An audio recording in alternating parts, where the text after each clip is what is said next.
Hello, welcome to your Examity test through NACE.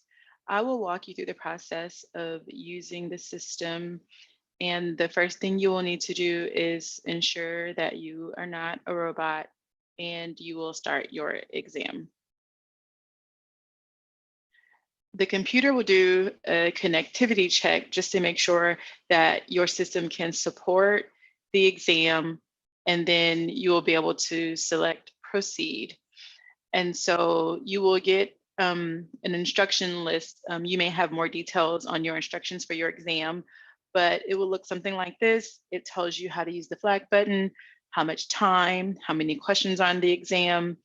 If you have any resource materials during the exam, they'll be presented here. However, you can't access them until you begin your test. But other things that you should know is when you do start your test, it will be a proctor for some of them. And if you have a live proctored exam, you will need a camera, a webcam. You will need to be in a room all alone by yourself. No one should be seen or heard. Furthermore, you will need to present government issued photo ID and show it in the camera. You will have to do a 360 view of your room, make sure all of your materials are clear, and all of your browsers need to be closed. So like here, the proctor would tell you you have how or hot to take a test. You would need to close that because that would make sure that your system is clear. So then now we can hit begin. So this is a typical multiple choice question where there is only one option and it will tell you. So there's only one answer and you can click it. And so we would suggest you pick the best answer for that question. If you want to leave the question blank and return later, just don't select anything. However, once you select something, you can change your answer, but there's always going to be something picked unless you don't do it. So just say you're not sure.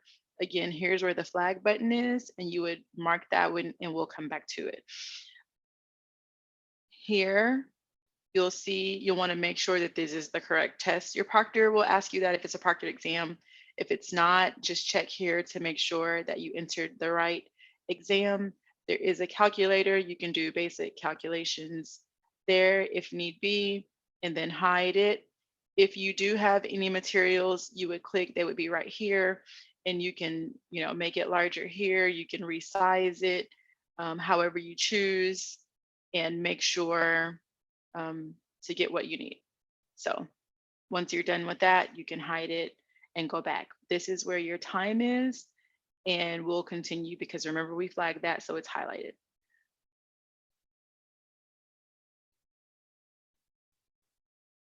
So the second type of question that you may come in encounter with is those where you have to select more than one correct answer. So please pay attention. We make sure that we include select all that apply here. Well, then also you'll see it in the bottom, select all that apply. So if you go through and you've only checked one, this should clue you in that you should at least pick more than one. So in this, the statement will be there. And no partial credit is given for these type of questions. So you must select all of the correct answers to get credit. Also, if you try to pick an answer option and the system doesn't let you do it, like on the previous one, I'm going to go back to question 1. This means that there really is only one correct answer. So now that I've thought about it, I realize that A is the correct answer and I'm okay with that. And I want to unflag it. And then we're going to go back to number 2. So here you are. If you try to pick an answer and then you decide that you don't want it, you can unclick here. So that's a good thing to know. And you can move on. So I think we're good here. I'll go to the next question. There are also some matching type of items that may be included in your exam, and you will need to select. So here, you are to match the name of the organization with the acronym. So we have the Master Painters Institute, and I click on this little drop-down menu for the answer options, and I believe that MPI makes sense for that. For the Society for Protective Coatings, I would come and click again, and I'm going to call that SSPC. And National Association for Corrosion Engineers, I will call that NACE. And pretty simple. to get. However, this one is slightly different. Even though it's the same matching, there's still only 3 options. However, you will use some more than once. So here you will still match the name of the organization with the acronym. And so we've already determined that that's NACE, that that's MPI, but then, ooh, I've never heard of this one. I may want to skip. I know that that's SSPC, but logical deduction, you can say that's NACE also, and that's MPI also. So you will see you are allowed to use them more than once, but you will still click on the drop-down arrows to get those types of questions. And then we'll go to our next one. So now some questions you have where you must select a spot on the screen as your answer, and you will click that with your mouse. And if you want to change your selection, you will need to click the circle where you originally clicked, and the response will be removed. So the example question is, identify the nail with signs of corrosion. And let's just say you accidentally click there, and now you realize, oh no, that's not the answer. But if you try to click here, it won't allow you. What you have to do is click here, which will unselect that answer. And then you can go and say, yes, this is really it. And when we pick these, we're a little generous with the location. So don't be nervous that you have to pick the exact, right there, because that's the only place that's correct. We're honest about that. And so anywhere on this nail with signs of corrosion, it will accept your answer if you are in fact giving the correct answer, because we know that this is wrong. However, it will let you click it, so it's not automatically correct. But if you select the correct answer, it does show you how to do that. And you can comment on the question and say, this is really cool, except that would be a waste of your time, and I'll tell you why in a little bit. So there are other types of questions where you may be required to select yes or no if a particular answer option is correct. And in these questions, they'll be revealed one at a time, and you will determine if that one is a part of the correct answer. So an example, please identify the numbers presented to you. If the option is a number, select yes, and if it is not a number, select no. So here you would say, show me an option. Is this a number? No. So we'll click off. Yes, 1 is a number. NACE is not a number, so no. MPI, not a number. We hit no. 4 is a number. We hit yes. 10, yes, we believe that that is a part of the correct answer. And then we go on to the next one, and it just takes you there. There are also some questions where you have to put the answer options in a particular order to get it correct. And so here you will use the mouse to click and drag the options over to the box.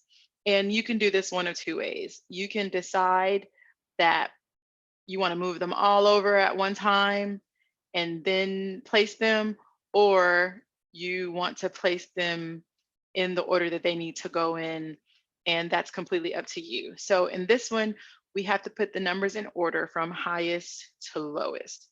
So I will decide that this is it, and I made a mistake, and that went, I can easily change that.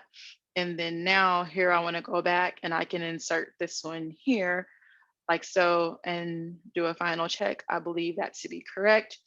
And then I can hit next. So during the exam, there are tools to help you and things that you should take note. So pay attention. As I said in the beginning, the calculator is here, and you can click on that, or you can click it to make it go away, or you can click the hide button. Either one works. The clock is there. As you remember, this exam had 25 minutes. Well, now you have 17 left. So I believe that we've been doing good with time, and it's okay either way. The exam name, when you first come, this is designed to be the tutorial items. So this all works just fine. If you were taking CIP or CP or the coding applicator exam, you would expect to see those things written here. You can comment. So remember I told you before, you can comment on a question if you wish. These are reviewed to monitor issues within the exam or potential problems. Like in this question, remember I told you that if it is a select all that apply, it will be here at the bottom and also here at the top. However, it's not there. So you could come in and tell us problem, it is missing, select all at top. And you probably would not be the only person to tell us that. We would know that there's an issue. We would go back, we would correct it and fix it. And you would submit it, and that works just fine. What you should not do is use it as a rationale for why you answered a particular question a certain way, or just to tell us, like, oh, this is cool. Oh, I like it, which is what I did before, because that is really a waste of time. So again, issues with the exam, you can say, oh, I noticed there's a typo, there's a period there where there shouldn't be. And you can go back and open, send question comment. Interestingly, you cannot make two comments, which is good to know. So then if you want to say previous question also has a typo, you can go here.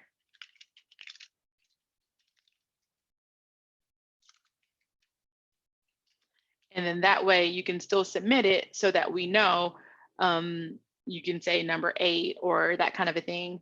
But once you hit submit, it is there. But if you close the comment form, you can go back to send it and retype again. So going back to this one, because we didn't answer it, we would just go in and check all of those things as correct. And then here we go. Once you hit next, you can come back and now you can add anything that you want to say. I'm typing that, but I can say also period is in wrong place in last option. Again, these are the kinds of things that you would want us to know, not a rationale or an explanation for why you picked a particular answer option. So before you end the exam, there are also some things you should pay attention to. Make sure that you answered all of the questions, because that's kind of a big deal. If you need to go back to a previous question that you skipped ahead, you can go back if you know it's recently, or you can say, I remember I flagged, that question. You can go straight to that question instead of going individually.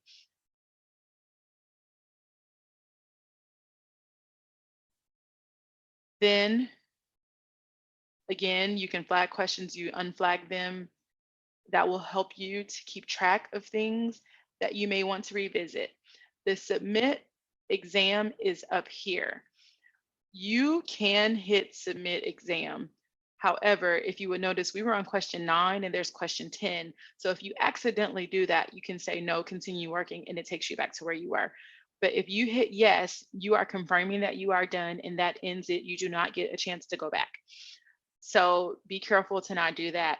And once you confirm that you do want to end the exam, your pass-fail result will be displayed on the screen. You'll get an option to print it or email it to yourself. And the tabs will be in the upper right, and we'll show you that. When you have a proctored exam, be careful to only do the things that are allowed. So if you come in here, you cannot print or try to copy or download anything. So just make sure that you do exactly what you need to do to use this exam, and you hide it and you keep going. The proctors are trained to pay attention to catch things. So you have to stay within that screen. You can't open additional windows. None of those things are allowed. So we will hit next. And I found this practice exam to be useful or helpful, and I will say yes. And then we can submit. And I'm sure, yes, I'm ready to submit this exam. And I find out like, yay, I passed. And if you didn't, it would also tell you if you did not pass. The exams will give you an indication of how you performed on the domains.